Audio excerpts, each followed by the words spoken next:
I don't want to offend anybody, but the government has to say that the proponents, the MLA grouping who are really the appellants in this matter, it is absolutely clear when you look at the maps.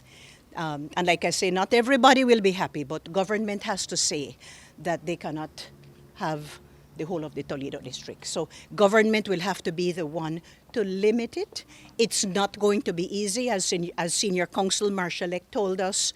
Not everybody will be totally happy, but government will have to try to balance the competing interests and make sure that we have private land for people who are not Maya and may not wish to enjoy the communal land rights and land tenure that would be passed when the policy goes in. I don't want to appear to be too opinionated, but it is not helpful. It's a little unfortunate when we keep hearing terms like, there are incursions into Maya land.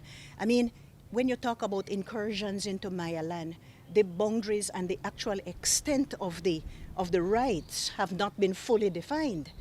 And the extent of the boundaries of villages have not been fully defined.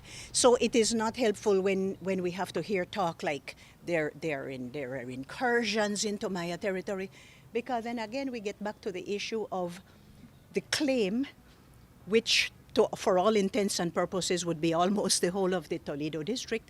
And I know it is a difficult thing to say, but that cannot happen in modern Belize.